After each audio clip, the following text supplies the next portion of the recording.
Buenos días a todos los que estáis al otro lado de la pantalla. Muchas gracias por sacar una hora de vuestro tiempo para ver algo que es una marca de Coface, la aseguradora de crédito, que son las conferencias en las que os tratamos de transmitir cuál es la opinión de cómo está la economía. En este caso, son perspectivas de la economía española, es la primera de este año en este formato, con lo cual vamos a contar con nuestro experto Gonzalo Bernardos. Si os parece, doy paso a nuestro CEO en España y Portugal, Guillermo Rodríguez. Muchas gracias. Hola, ¿qué tal? Muy buenos días a todos y bienvenidos. Muchas gracias por vuestra asistencia. Gracias, Miquel, por la introducción.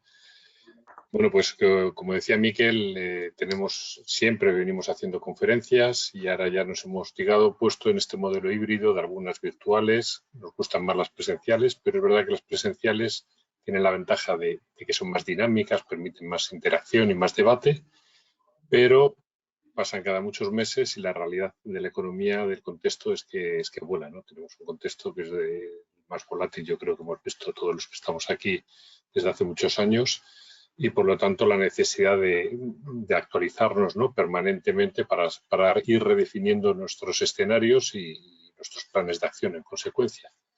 Y eso para eso estamos hoy aquí, para ver cuáles son con Gonzalo Bernardos, cuáles son las perspectivas de la economía española. Gonzalo, no creo que haga ya falta presentarlo, pero lo voy a presentar por educación.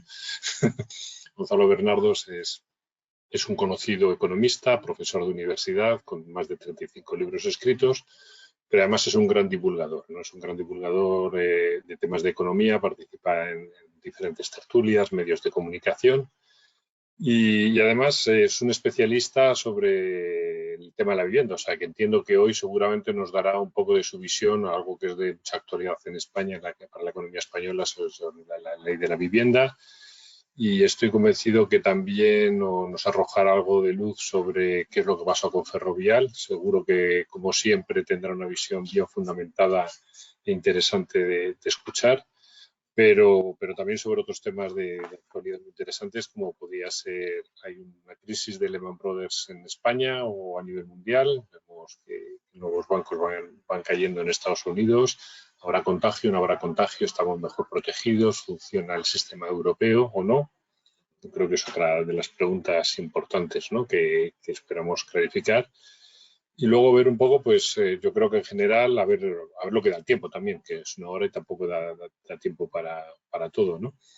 Pero bueno, ver las expectativas del mercado español, de la economía española, con una tasa de crecimiento esperada algo más alta que la media de la Unión Europea, pero con un déficit público, y justamente anunciaban algo más de rigor de la Unión Europea, ¿no?, para controlar estos déficits.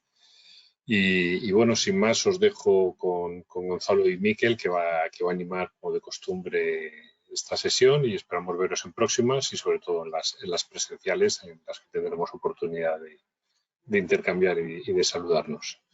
Insisto, muchas gracias a todos por vuestra asistencia y a Gonzalo y a Miquel por animarlo. Muchas gracias. Gracias a ti, Guillermo.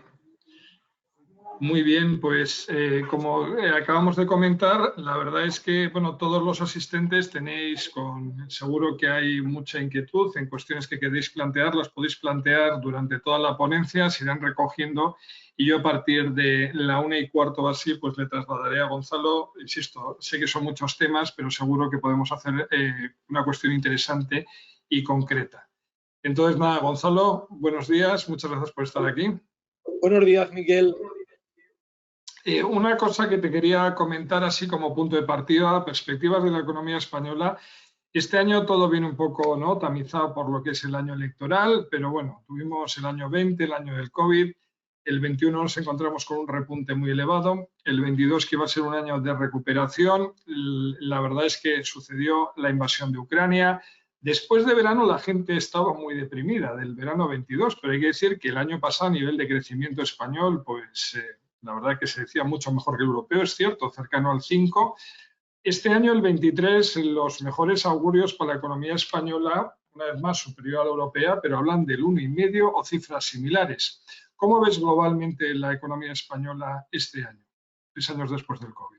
Mira, la economía española fue la principal afectada de toda la OCDE en 2020, con una reducción del PIB del 11,3%, porque tuvimos un confinamiento muy largo, pero principalmente porque el sector turístico quedó devastado.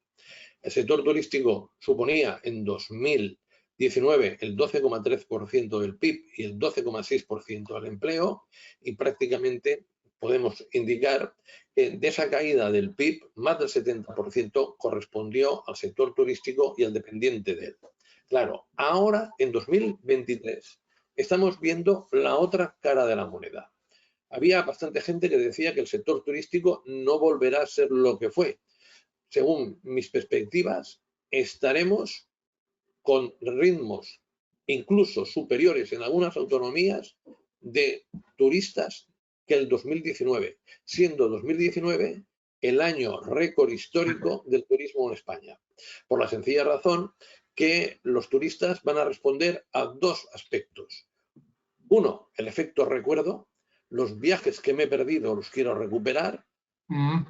Dos, el hecho de que dispongo del suficiente dinero para viajar, porque en la pandemia, como no pude coger y hacer los actos lúdicos que me gustaría hacerlos, pues he acumulado un dinero que de otra manera no acumularía. Este es un factor diferencial importantísimo. Pero luego tenemos el factor elecciones. Cualquiera que viva en España se da cuenta que hay elecciones porque hay una barbaridad de obras. Normalmente los alcaldes las intentan hacer antes de las elecciones, pero el ritmo de la administración pública es lento y sale que no todas llegan a tiempo. En tercer lugar, tenemos una ejecución de los fondos europeos, aunque es decepcionante, mayor que en años anteriores. Y en cuarto lugar, Miquel, y a mí me parece importantísimo, porque le concedo un factor muy esencial para los tiempos que vienen, y es que los empresarios españoles han hecho muy bien su trabajo.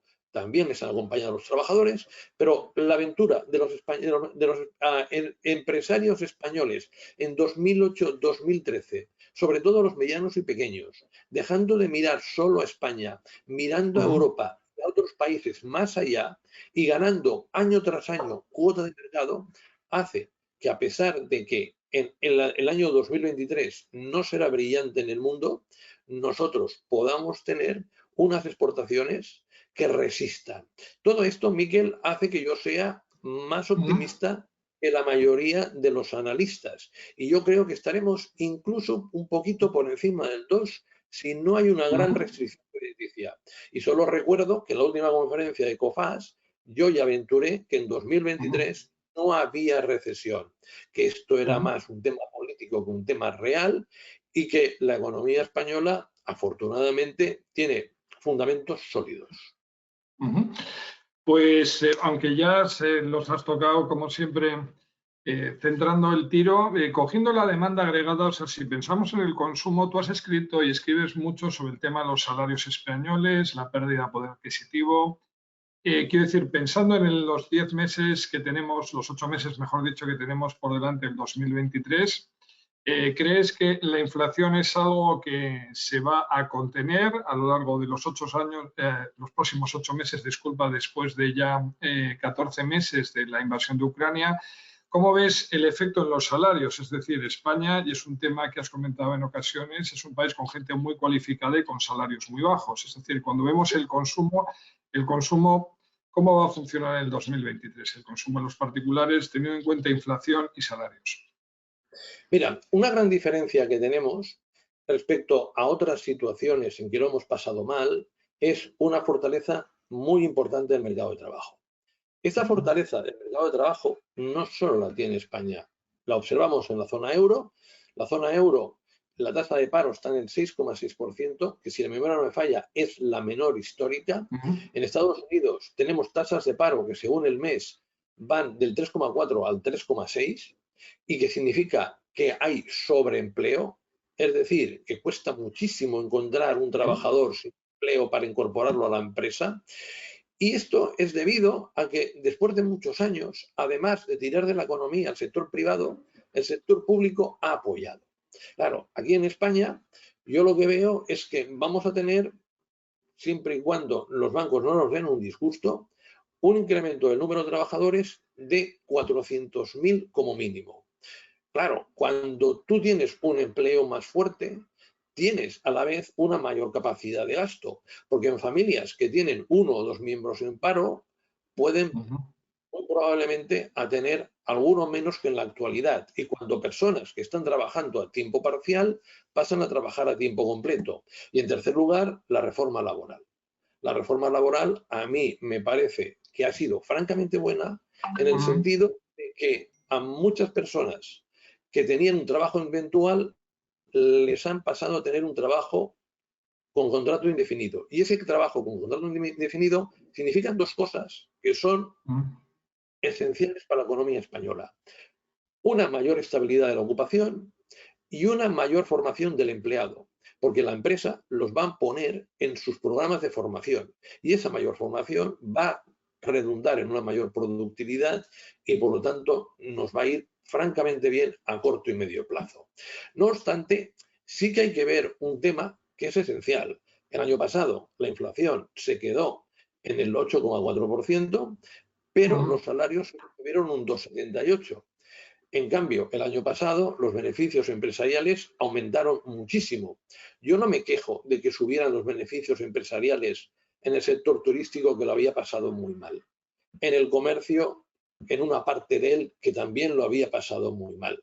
Me quejo de que se hayan aprovechado mucho las energéticas, se hayan aprovechado mucho algunos supermercados y esto ha hecho que se genere inflación. Mira, Miquel, nosotros tenemos una medida de la inflación que es el deflactor del PIB.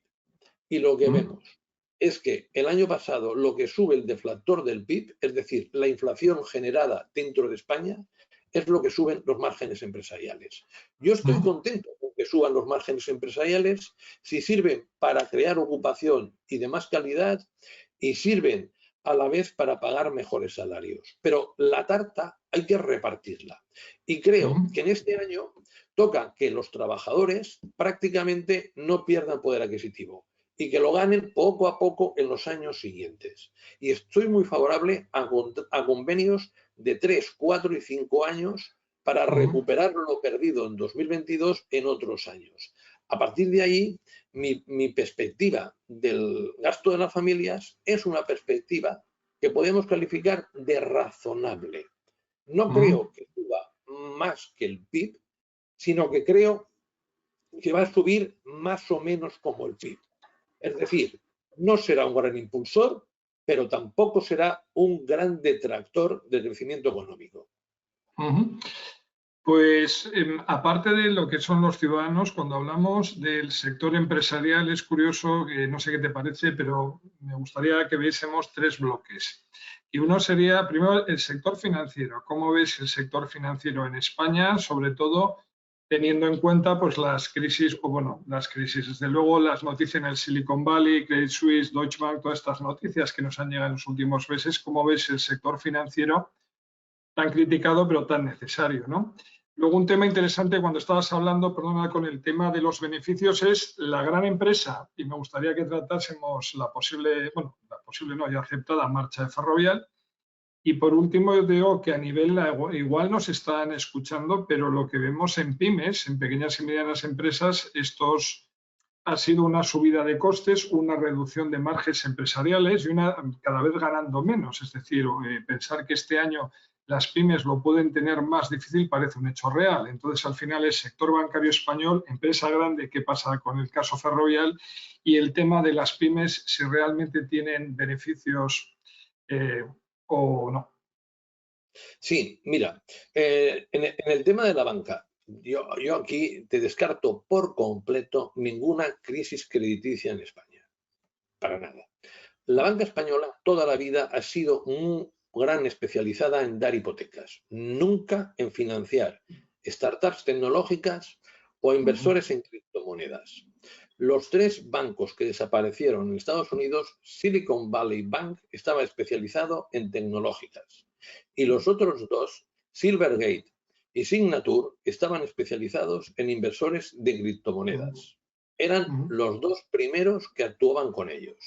Luego, esto cogió y se desplazó hacia Europa, pero un banco como Credit Suisse que estaba muy tocado, por la sencilla razón que Credit Suisse, con sus inversiones de los últimos 10 años, prácticamente jugaba al casino, con un riesgo importantísimo. Y además tuvo mala suerte. Y además hubo muchos problemas internos y esto mermó considerablemente su credibilidad. ¿Que puede algún banco europeo caer? ¿Algún banco mediano, pequeño? ¿Puede haber problemas en alguna de las cajas que aún existen? Pues yo no lo descartaría. Y siempre me acuerdo de lo mismo. Los primeros signos de verdad de crisis financiera los vimos en agosto del 2007, cuando dos fondos de Bear Stearns quedan liquidados porque no se le puede asignar un valor a los bonos, por la sencilla razón que no había ningún comprador que ofreciera nada. Desde esto hasta la quiebra de Lehman Brothers en septiembre de 2008 pasó más de un año. Por lo tanto, cuidado que eso esté ahí. Y eso va a originar un problema. El problema es que el crédito en España va a ser más escaso por simplemente prevención, porque los bancos van a querer tener más liquidez. Pero yo les diría que tengo la completa seguridad de que no va a pasar nada a la banca española, porque ha sido muy prudente. Solo tenemos que ver, por ejemplo, para que se hagan ustedes una idea, en un año como 2022, el nuevo crédito concedido para comprar vivienda. Ese nuevo crédito no llega ni a la mitad del que se concedió en 2007. Entonces, tranquilidad en relación a la banca. Ferrovial. A mí una empresa española se marcha al extranjero, pues hombre, no me sabe bien, pero tiene todo el derecho a marcharse. Pero a mí me gustaría que dijera la verdad. Y Ferrovial no dice la verdad porque puede tener un problema y un problema fiscal importante. Cuando uno coge y se marcha y la sociedad holandesa absorbe la sociedad española, lo que hace es aflora una serie de plusvalías. Y si se marcha por una circunstancia económica, está exento de tributar por esas plusvalías. Pero si se marcha para reducir impuestos, no lo está. Claro, a mí la excusa de Ferrovial, quiero cotizar en Estados Unidos y por eso me voy a Países Bajos, a mí me parece una excusa pueril. Entiendo que se puede cotizar de manera indirecta en Estados Unidos a través de los certificados ADR, como hace, en este caso, Telefónica, como hace Santander o BBVA. Pero también entiendo que es mejor hacerlo directamente a través de los ADS, porque de esta manera entras en muchas carteras de fondos que de la otra manera no entras. Pero claro, entendiendo todo esto, pues lo normal es que si el negocio principal está en Estados Unidos y Canadá, si a la vez quiere cotizar en Wall Street, pues lo normal es que se trasladara a Estados Unidos. ¿Pero por qué no se traslada a Estados Unidos y sí se traslada a los Países Bajos? Porque los Países Bajos le harán un traje a medida fiscal y pagará muy poco. Desgraciadamente en Europa tenemos 3 paraísos fiscales: Irlanda, Luxemburgo y Países Bajos. Si ustedes miran los crecimientos de Irlanda, hay años recientes en que crecen más del 10%. No es verdad. Producción de multinacionales tecnológicas que se vende y se realiza en Oriente Medio, la India y gran parte de Europa figura como se efectúa en Irlanda y por lo tanto el PIB de Irlanda es más falso que una moneda falsa. 3/4 de lo mismo pasa en materia financiera con Luxemburgo y nos encontramos que una zona euro y una Unión Europea que todos deberíamos ser iguales, hay algunos que juegan al fútbol no solo con los pies, sino también con la mano. Y, Miquel, una empresa privada puede marcharse cuando quiera, pero oye, si no cumple la ley y le toca pagar impuestos, yo creo que tiene que pagar impuestos. Tercero, las empresas de autónomos, las pequeñas, Mira, yo creo que hay una parte, y una parte sustancial, que este año les irá francamente bien, por la sencilla razón que es la que depende del sector turístico. Otra parte que también les irá francamente bien, que todas son las que dependen del sector de la construcción. El sector de la construcción, no la promoción de viviendas, sino la obra civil, es que está a unos niveles espectaculares. Y los fondos europeos lo van a poder mantener, no al nivel del 2022, del 2023, que está siendo una barbaridad, sino de otros años. Y sobre todo, las cosas van a cambiar y están cambiando. Y las empresas pequeñas y algunas medianas han de identificar cuáles deben ser sus nuevas fortalezas y han de evitar alguna de sus debilidades. La principal debilidad que tienen es que son empresas que producen low cost. Y desgraciadamente, en España tenemos que esto va a ser difícil de seguir existiendo. Entre otras cosas, porque la mano de obra va a ser escasa. Si no pasa nada extraño en la economía mundial, es que en 2025, como muy tarde en 2026, tenemos una tasa de paro por debajo del 10%. Y va a ser bastante difícil en bastantes actividades encontrar empleados.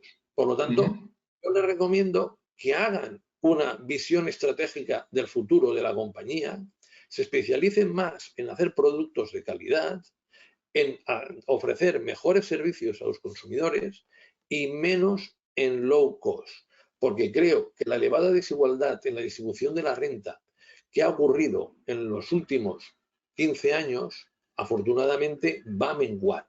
Y una clase media que pasó a ser clase pobre, poco a poco volverá a ser clase media. Pues es interesante porque al final es verdad que uno de los principales problemas que tenemos en España son la alta tasa de paro, y eso nos llega a la tercera variable de la demanda agregada, que es el gasto público. En los últimos años se alabó bastante la reducción de deuda desde el 2008 de los entes privados y de los ciudadanos. Una de las cosas que está en boca de muchos analistas es si la deuda española es sostenible o no, creciendo al ritmo que lleva creciendo los últimos años. Hay que decir que está la partida de pensiones y la partida de desempleo. ¿Cómo ves el aumento de endeudamiento en España, la sostenibilidad del sistema de pensiones, del que tanto se habla últimamente, y la famosa reforma que hemos visto hace poco? Mira, yo creo que el endeudamiento es sostenible, ¿de acuerdo? Pero que ese endeudamiento no está justificado. Te lo explico. Yo trabajo en una administración pública. Soy profesor de universidad y el 40% de mi tiempo lo empleo rellenando formularios, firmando y haciendo trabajos que no debería hacer ni yo ni nadie.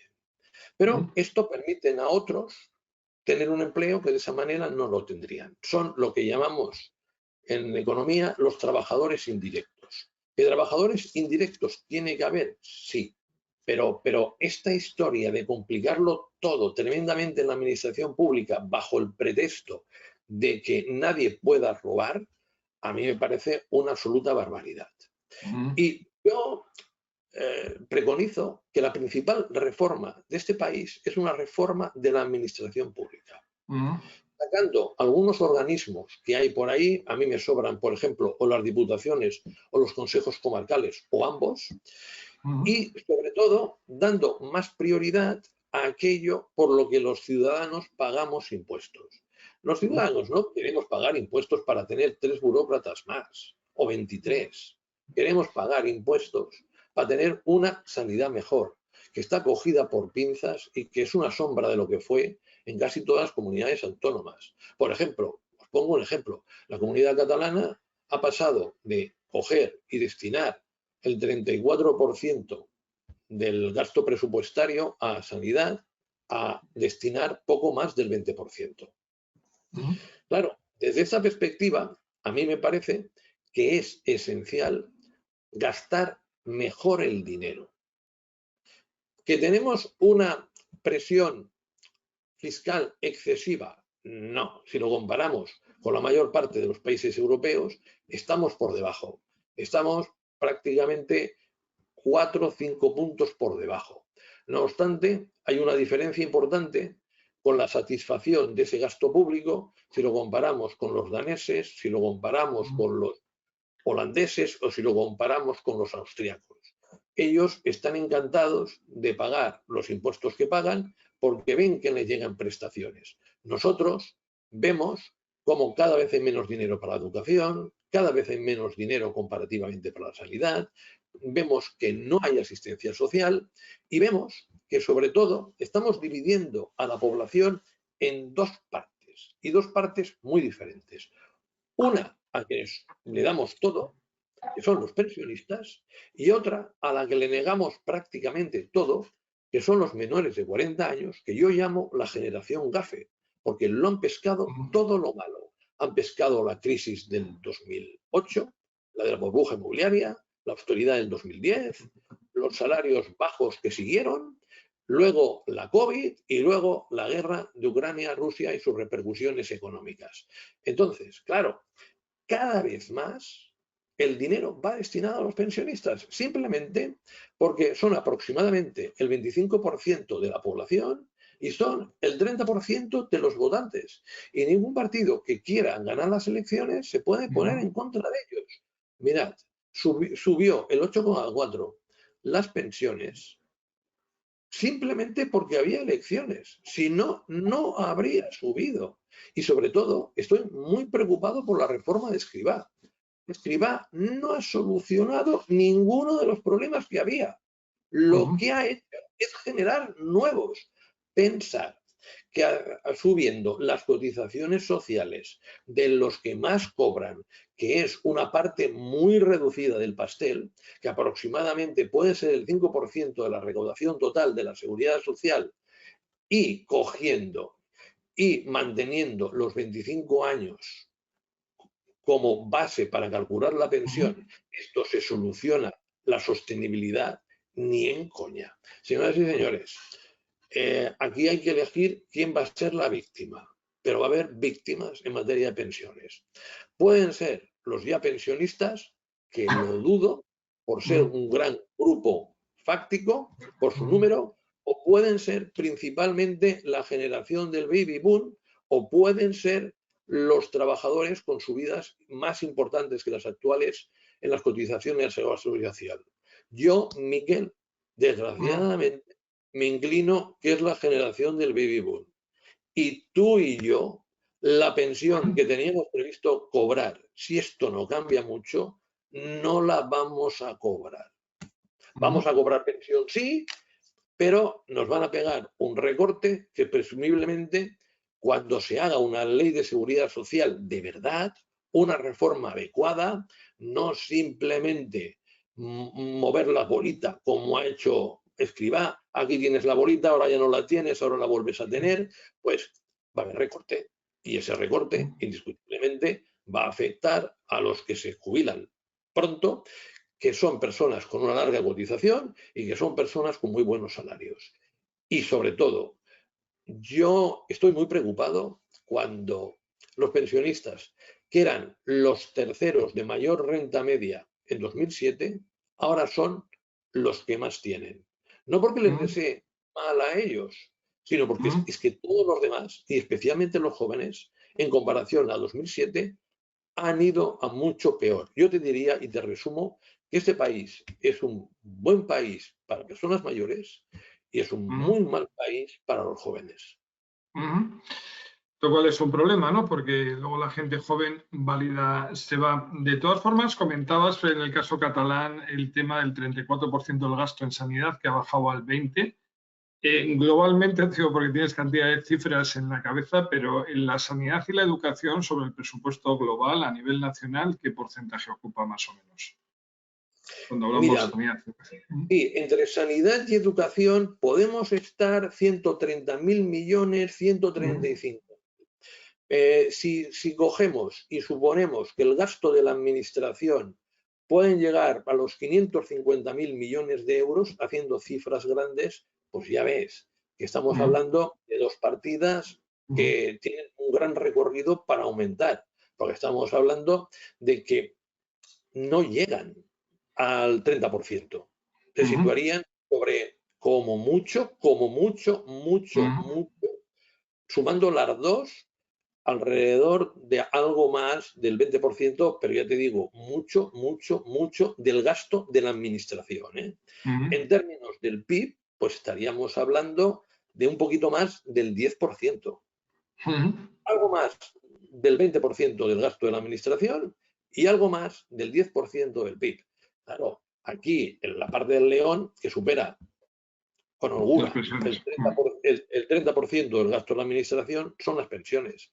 Pero el problema, Miguel, es que esto no se para aquí, sino con la actual ley de seguridad social, con las reformas que ha hecho el ministro Escrivá, el gasto se va a disparar, porque entre el 57 y el 77 son el nacimiento de la generación del baby boom.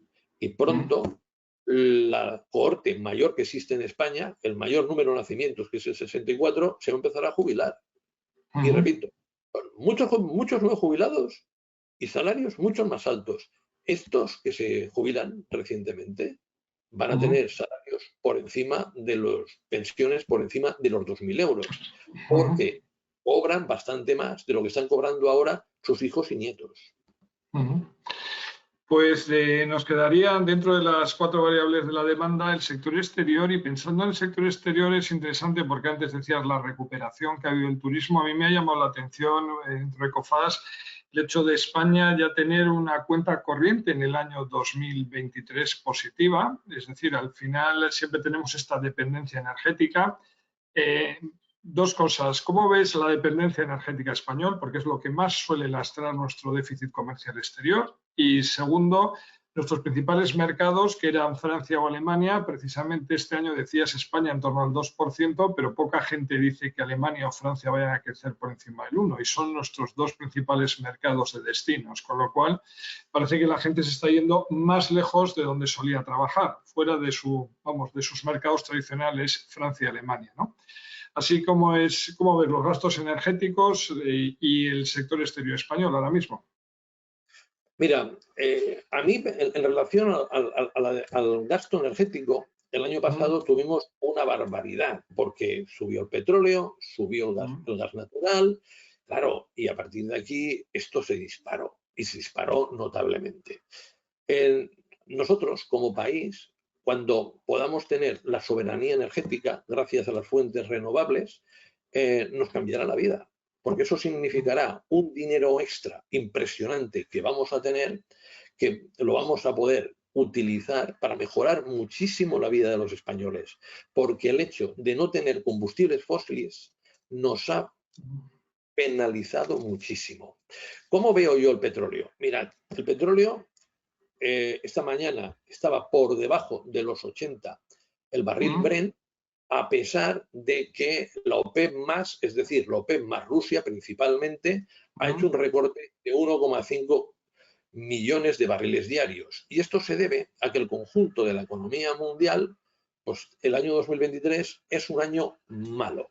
Y es un año malo, en primer lugar, porque la inflación ha repercutido sobre la mayor parte de los países. Pero en segundo, porque como consecuencia de la crisis bancaria de Estados Unidos, vamos a ver cómo hay una reducción del crédito. Y ya lo sabéis, menor circulación de dinero, menor demanda, menor precio de las materias primas. Y luego que los productores siempre reaccionan con retraso. Los precios de los años anteriores han motivado que la oferta de gas natural y la de petróleo en los países desarrollados haya aumentado sustancialmente y compensa algo, no del todo, por ejemplo, la reducción de la producción de la OPEP, de su disminución. Por lo tanto, en la inflación vía materias primas, yo creo que va a bajar sustancialmente. Que los precios de las materias primas van a ser la clave de la desinflación en España. Y yo veo a final de año una inflación por debajo del 4%. Y si vamos a la historia, una inflación por debajo del 4%, incluso dentro de la zona euro, no es absolutamente extraordinaria. Entonces, veo motivos para que en el 2024, como muy tarde, el Banco Central Europeo baje tipos de interés. Y desde la perspectiva de nuestra balanza por cuenta corriente, yo creo que aunque las exportaciones de bienes pueden resentirse, pero confío muchísimo en la capacidad de penetración de la economía española en los mercados exteriores, porque desde 2013, de manera interrumpida, hemos tenido superávit en la balanza por cuenta corriente cuando siempre, casi de forma permanente, éramos deficitarios. Y sobre todo, mi confianza es en el turismo. Los meses de enero y febrero han sido bestiales. Miren, cuando un hotel de Madrid, del centro de la ciudad, tiene una tasa de ocupación de más del 90% y en la mayoría de días del más del 95%, en enero y febrero, que no son demasiado buenos, es para nota. Cuando me voy a un establecimiento de turismo rural y está en récord histórico, es para nota. Cuando se ve la recuperación de vuelos hacia España, de la planificación de la mayor parte de aerolíneas, dices, esto tiene una pinta fantástica. Y yo creo que el primer trimestre habrá sido mucho mejor de lo esperado, pero que en el segundo, tercero y cuarto, pero sobre todo el segundo y tercero, vamos a continuar teniendo sorpresas positivas, siempre y cuando las entidades financieras no tengan excesivo miedo y no recorten excesivamente el crédito. Pues antes de preguntarte vamos a hablar un poco del sector inmobiliario tan de actualidad hoy mismo, ¿no? Con la ley de la vivienda, pero una pequeña con el tema del turismo. La verdad que hay unos datos de recuperación muy importantes. Tú has escrito y has puesto el foco sobre, por ejemplo, el tema de los camareros, ¿no? España, aparte de confiar en el buen tiempo, ¿qué se puede aconsejar al sector del turismo simplemente para no estar supeditado exclusivamente a nuestra localización, ya que cada día hace más días de sol, ¿no? O sea, ¿cómo se puede mejorar la calidad del servicio?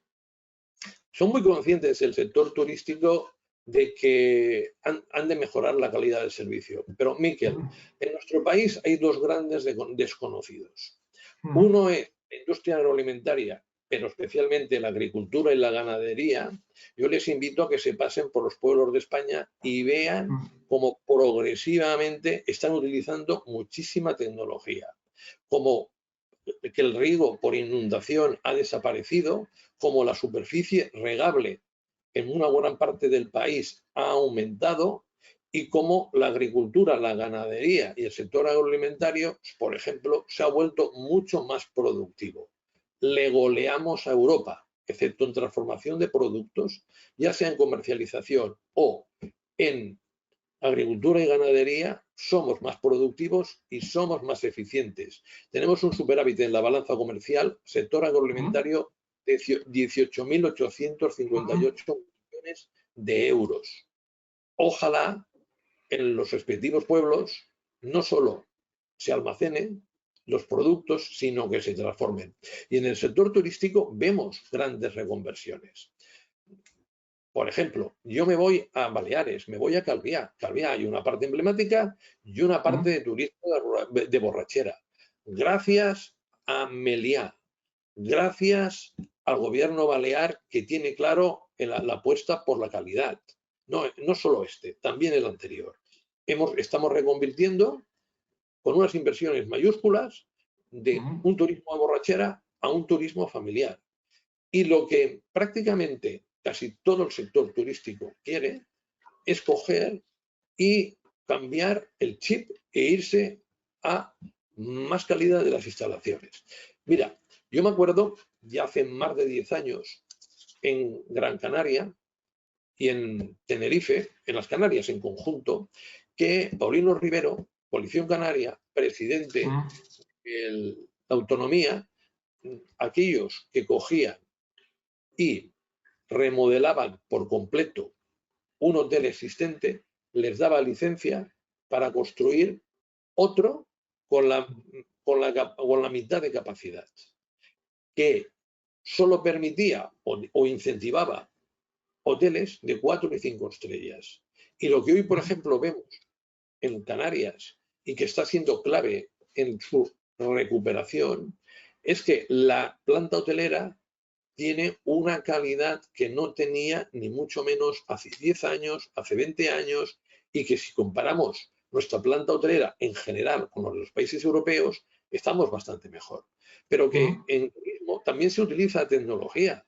Una empresa española como Amadeus es uno de los referentes tecnológicos que pueda haber. Y Dreams, otro referente tecnológico.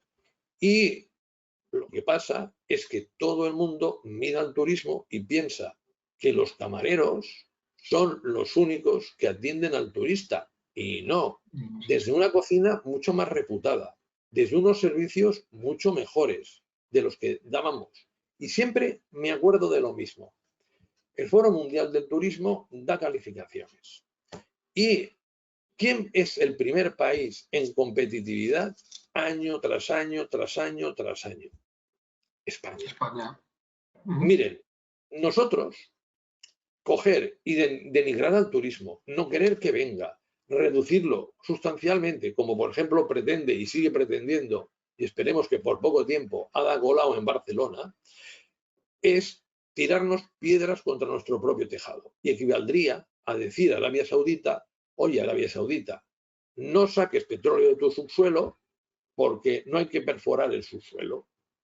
Nadie lo entendería. Pues que nosotros no estuviéramos especializados en el sector turismo, que no aprovecháramos nuestras ventajas competitivas, sería realmente una equivocación. Ahora bien, yo, Miquel, lo que creo que principalmente hay que hacer y que es nuestro principal reto es utilizar los fondos europeos para atraer industrias, porque muchas están cambiando la ubicación, y convertir a España en un gran país industrial para los próximos tiempos. Por eso, Miquel, cuando yo veo que el presidente del gobierno dice que va a coger 4.000 millones de los fondos europeos para construir viviendas que las puede hacer perfectamente el sector privado si le dan el suelo, si le reconvierten el suelo agrícola en residencial los ayuntamientos, me pongo los pelos de punta.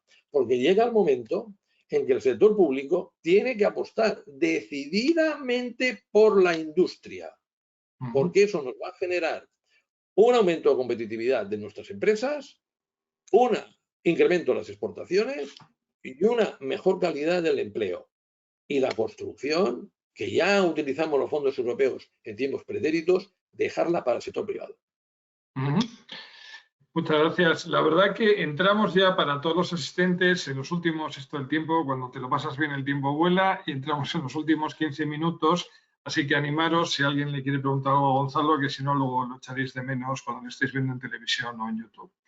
Te quería comentar, Gonzalo, otro tema muy de actualidad, además que tiene una repercusión en todo el mundo que nos está viendo seguro, que es el tema de la vivienda en España, cómo se está abordando. Es verdad, insisto, que estamos en un año electoral, pero acabas de decir ahora mismo, ¿no?, el tema de calificar suelo como urbanizable, que generalmente depende de las administraciones públicas, ¿no?, para que se pueda... porque en España hay mucha polémica respecto al tema. Yo creo que probablemente es el país europeo con mayor, seguro que lo haces mejor que yo, pero de mayor tasa de propietarios, y ahora mismo, bueno, pues se mezcla todo este anuncio de vivienda nueva, el problema de los jóvenes de acceder a la vivienda y este tema de la ocupación, que no sé si es cierto o no, pero la verdad es que se habla mucho sobre ello. ¿Qué te parece el sector de la construcción en España ahora mismo en el 23?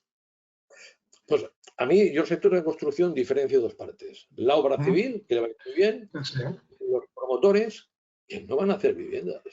Es que este año se van a hacer 110.000 viviendas. Esas viviendas las tienen prácticamente vendidas, aunque estamos en un momento en que inmobiliariamente estamos en recesión. Porque, claro, si yo comparo las 110.000 de ahora con las 725.000 de 2006, máximo histórico, es que no hay viviendas suficientes. Pero es que además a cualquiera que quiere intervenir en el mercado de alquiler se lo pone muy difícil, muy difícil. Esto es cómo funciona este país, desgraciadamente, con muchos de nuestros políticos. A Pedro Sánchez le ha salido que los españoles son partidarios del control de alquileres, en encuestas que han hecho, que son el 60 en algunas ciudades, 70 en otros, y a partir de aquí ha cedido a las presiones de Esquerra Republicana y Unidos Podemos y ha hecho, para mí, una barbaridad. ¿Por qué? Porque el diagnóstico del mercado de alquiler en España es muy fácil. Nosotros tenemos una población que vive de alquiler por debajo de la mayor parte de los países europeos. Tú lo has dicho muy bien. Somos uno de los principales países en propiedad de vivienda. Está en el 16,5. Entonces, ¿dónde está el problema? Porque los precios son tan elevados. Pues bueno, hay dos causas del problema. La primera parte del problema es que la oferta es escasa, ¿de acuerdo? Que el propietario no cumple y no ofrece viviendas al alquiler. Sí, el que no cumple es la administración. La administración no tiene viviendas al alquiler. Pero el político no quiere decir la verdad. Yo no creo que los políticos sean tontos. Al contrario, son mucho más listos que yo, muchísimo más listos que yo, todos los que conozco. Y no quieren poner viviendas al alquiler porque gestionar un parque de viviendas al alquiler es un verdadero marrón que solo les trae inconvenientes, no les trae ventajas. Dos razones. La primera, no les pagan. Hay gente que tiene dinero para pagar, que está en un parque de viviendas al alquiler y le dicen que no quiere pagar. Y que a ver si se atreve y le desahucia. Y no, el político que ni hablar, que eso le puede arruinar la carrera política. La segunda, no todos, pero hay muchas viviendas que a los 5 años están inhabitables. Esto lo conoce y por eso, desde la transición, lo que se ha hecho de vivienda de protección oficial o precio tasado es de venta. Y al político no le importaba que se descalificara la protección en un periodo corto de tiempo, porque eso significaba darle una plusvalía adicional a las personas de clase media, media-baja, y formaba parte dentro de las transferencias de renta hacia ese colectivo. Claro, si ahora tú coges y dices, mire, ahora hay una escasa oferta porque el sector público no ha cumplido y nosotros vamos a fastidiar al propietario, ¿vale? El propietario te va a hacer principalmente dos cosas. La primera, dentro de la misma autonomía, te lo va a traspasar a arrendamiento de temporada. Arrendamiento de temporada, no hagan caso de lo que por ahí se dice que es para viviendas, para contratos de alquiler, por encima de 1 año y por debajo de 2. No. La clave es la causalidad. Son personas que no tienen su domicilio habitual en la vivienda donde están en aquel momento ocupando. Son principalmente estudiantes, algunos ejecutivos desplazados y nómadas digitales o algunos extranjeros. Esto es esto. Bien, pues este es el primer desplazamiento. Miquel, ¿cómo sé esto? Porque yo vivo en un laboratorio. El laboratorio es Cataluña, que ya se ha aplicado un control de alquileres y que la tasa de arrendamiento de temporada, la cuota de mercado, pasó en las grandes inmobiliarias patrimonialistas del 15 al 30%. ¿Pueden hacer algo para impedir esto? No pueden hacer nada. Hombre, si quieren, hacen que lo que son ciudades universitarias dejen de serlo. Si quieren, pueden hacer que el sector tecnológico en Barcelona deje de ser tal porque no vienen extranjeros. A mí me parecería una absoluta barbaridad. Lo segundo que van a hacer, y esto para Madrid y para Andalucía va a ser fantástico, se van a trasladar desde Cataluña, desde Baleares y desde la Comunidad Valenciana, si sigue gobernando el PSOE, a Madrid y Andalucía. Y la capital, Madrid y Málaga, van a ser los principales beneficiados. Luego, lo segundo que vamos a ver es que la promoción también se va a trasladar hacia estos lugares. Y por lo tanto, más oferta, más riqueza para estas comunidades. ¿Por qué hacen esto? ¿Por qué la ley de vivienda no se puede aplicar en toda España de manera obligatoria? Porque las competencias las tienen los ayuntamientos y las comunidades autónomas. Y hasta ahora no ha habido una ley de vivienda porque nadie se ha atrevido a hacer populismo con este tema. Porque la administración central no tiene competencias. Puede hacer una ley de propiedad horizontal, de arrendamientos urbanos, de valoraciones inmobiliarias, pero lo esencial está en comunidades autónomas y municipios. También, Miquel, yo tengo mis serias dudas que esta ley sea constitucional, pero bueno, también el Tribunal Constitucional dijo que no lo era la catalana. Y, sobre todo, me quedo espantado y te doy unos datos. En Madrid, en el año 1950, había el 82% del parque de viviendas en la provincia de Madrid de alquiler. En el año 1990, después de control de alquileres hasta el año 85, ley liberalizadora de Boyer, se quedó en Madrid en 16,4%. En Barcelona, del 81 al 23,6%. Es decir, liquidaron el parque de alquiler. Y yo, que tengo mi corazoncito, y ese corazoncito está con los más desfavorecidos, me pregunto quién le va a alquilar a unos inmigrantes recién llegados o a unas personas de bajos ingresos una vivienda. Si la administración pública, por estas leyes que están tramitando en este momento en el Congreso, te dicen que si la administración pública considera que esa familia es vulnerable y tú has pactado un alquiler de 800 euros, pues que ahora el alquiler será el que diga la familia, hasta que se le encuentre una solución habitacional que no se le encontrará por la sencilla razón de que no hay viviendas públicas de alquiler. Claro, con esto, Miquel, ¿cómo va a invertir el propietario? Si el propietario no invierte en vivienda de alquiler convencional, sino que la pasa a arrendamiento de temporada, algunos se van a otra ubicación. ¿Qué nos vamos a encontrar? El problema se convertirá en problemón. Y lo último, a mí que esta ley favorezca las ocupaciones y vaya en contra de la propiedad privada, un elemento esencial en las democracias liberales, me pone los pocos pelos que tengo de punta. Por una sencilla razón, porque no hay ocupas buenos y ocupas malos, hay simplemente ocupas. Hay ocupas a los que se le tiene que dar una solución ya, pero la administración, que son, pues por eso pagamos impuestos, y esa solución es una vivienda digna, y hay otros que tienen que ser multados por invadir propiedades que no son las suyas y cortarlo radicalmente. Y acabo, Miquel. Para acabar con la ocupación es muy fácil. Yo enseño que soy propietario de esa vivienda y el inquilino no puede enseñar ningún contrato de alquiler. 48 horas y a la calle. Y dejaremos de ser el país que más alarmas se compran, el país que más seguros contra impagos se hacen y que más ganan las empresas que desahucian a gente. Porque aquí hay algunas empresas que están haciendo en enero, febrero, marzo y en cualquier mes del año su agosto, y son las que se cuidan de la desocupación.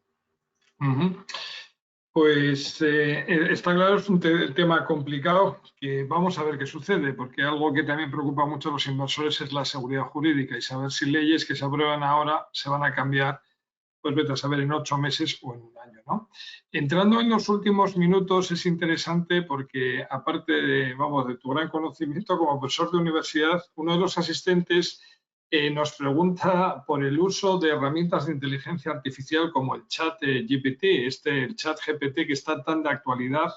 La verdad que fue un software lanzado en noviembre del año pasado que alcanzó 1 millón de usuarios en 5 días, que ahora mismo se le puede pedir a la inteligencia artificial que nos haga, pues al final, un artículo sobre la situación económica española, y seguro que no lo hace mejor que tú, pero sí mejor que yo.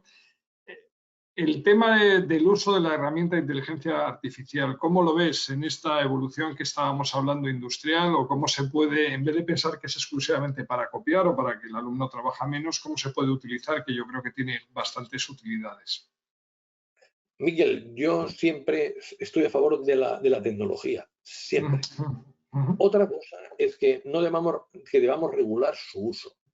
Por ejemplo, a mí, yo soy totalmente contrario que tengan libertad de acceso personas menores de edad a TikTok, YouTube, etcétera, etcétera. Cuidado con el número de problemas que está generando en la juventud. Cuidado. E incluso algún suicidio o alguna muerte por seguir algún reto que no deberían formar parte de él. Pero el ChatGPT, como lo que venga de inteligencia artificial, me parece fantástico. Entre otras cosas, porque yo creo que gracias a los robots, a la inteligencia artificial, vamos a ser más productivos, vamos a trabajar menos horas y vamos a vivir mejor. Y yo como profesor, el ChatGPT es que me da absolutamente igual. Porque como yo no soy un alumno empollón, me sé lo que hacen los alumnos. Y yo encargar un trabajo a 4 para que lo haga uno, pues no les encargo trabajo. Nunca. Y lo segundo, yo coger y hacer en mis clases preguntas en los exámenes que tengan que simplemente memorizar, es que ya no las hago. Es que cuando vigilo ya ni vigilo, porque no van a poder copiar. Hago todo relacionado con pensar. Con lo que yo les llamo generar intuición económica. Pero sí, Miquel, a muchos de mis compañeros van a tener que reformular por completo su estrategia docente. Porque el alumno, en lugar de ser Juan Fernández, va a ser el ChatGPT y le va a sacar un 11.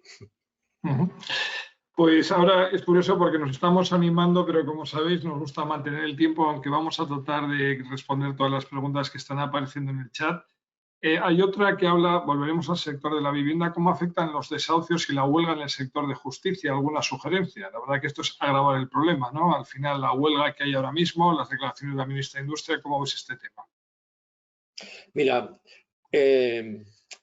yo con los empleados de la justicia es que realmente empatizo mucho. Llevamos más de 40 años de democracia. Nunca ha sido prioritario. Nunca. Entonces, yo creo que la justicia ha de haber un plan de choque para coger y reducir los tiempos, garantizar que se cumpla la ley y que sean tratados todos los ciudadanos por igual, es decir, un acceso a la justicia adecuado, pero a la vez hacer una reforma que no tiene tanto que ver con cargos, sino facilitarles la vida. Entonces, lo que se le ha hecho en los últimos tiempos es darles más trabajo, más trabajo, más trabajo, sin haber un correspondiente aumento de sueldo. Hasta que ha llegado un momento que han explotado. Esta explosión la vemos en forma de unas huelgas después de otras, porque es la única manera que se les haga caso. Si esa huelga la hacemos los profesores universitarios, les dará igual. Y por eso ya ni la hacen. Pero la justicia tiene una capacidad de presionar que nosotros no tenemos y que en este caso me parece bien que la ponga en práctica. Ahora, que una vez se acaben estos conflictos laborales con diferentes partes de la administración de la justicia, a mí me gustaría que el próximo gobierno le pusiera especial énfasis y que, de alguna manera, la justicia fuera una prioridad. Porque las intervenciones que tiene que hacer la administración, principalmente sanidad, educación, seguridad, policía, justicia, estos 4 sectores están cogidos con alfileres y toca gastar el dinero en lo que es esencial y no en lo que es secundario. Por lo tanto, sí, van a coger y van a hacer que los desahucios tarden más, pero yo soy muy, muy comprensivo con el personal de la Administración de Justicia. Al final, en una conversación sobre la situación económica española, en las perspectivas, sobre todo de la economía española, estábamos hablando de unos 12 meses, los 8 que nos quedan, en un crecimiento en torno al 2%, está bien. Lo repasaremos la próxima vez que nos veamos, que siempre es un placer, porque, ya digo, hay indicaciones un poco por debajo. Hablabas del consumo en torno al crecimiento del PIB, lo cual estaría bien, ¿no? Que no detraería consumo, sino que empujaría también el consumo. A nivel de las empresas es interesante la recuperación del sector del turismo, que lo estás viendo, y la necesidad de ser claro en la deslocalización de las empresas. Y en el tema del gasto público, habrá que ver, es un año electoral, hay muchos fondos europeos y, si tenemos que trabajar algún año más, ya seguiremos hablando en estas conferencias. Mientras que el sector exterior, es verdad que España hay que poner encima de la mesa ese superávit de cuenta corriente, que es una novedad para lo que ha sido España históricamente. No sé si quieres añadir algo más así como cierre de todo esto. No, yo Solo les puedo decir que me dirán que yo soy así y que siempre lo veo todo con optimismo, pero es que yo veo razones para ser optimistas siempre que tengamos un gobierno moderado de derecha o de izquierda y que la economía tenga un papel esencial en sus decisiones. Porque, sobre todo, lo que a mí me llena mucho de ilusión, y creo que lo vamos a ver en los próximos años, es que el paro va a dejar de ser un problema importante en este país. Y que, como no tenemos hijos, vamos a tener que traer inmigrantes de otros países. Pero yo soy siempre muy partidario de los inmigrantes, porque los inmigrantes solo vienen a los países que van bien. A los que van mal pueden estar en situación de tránsito, pero no se quedan. Y la población que ahora no tenemos, la hemos de conseguir desde fuera. Y que este país, solo si los gobernantes, no es que lo hagan bien, no lo hacen mal, va a tener un futuro muy bueno y con mucha ilusión de que aquellos que son clase baja, obreros con problemas para llegar al final de mes, se puedan volver a convertir en clase media y que los jóvenes, la generación GAFE, deje de serlo. Desde luego, pues muchas gracias, Gonzalo. Feliz fin de semana a ti y a todos los asistentes que nos habéis visto. Muchas gracias. COFACE volverá. Nos volveremos a ver con Gonzalo, por supuesto, para seguir conversando estos temas. Así que muchas gracias y feliz fin de semana. Yo solo quiero agradeceros a COFAS que hayáis seguido contando conmigo. Es un placer estar con vosotros, Guillermo, Miguel, Irache y todos los que nos están viendo. Decir que siempre que hago algo con COFAS, para mí es un día de fiesta porque soy magníficamente tratado y me lo paso genial. Muchísimas gracias. Muchas gracias, Gonzalo. Muchas gracias a todos. Hasta la vista.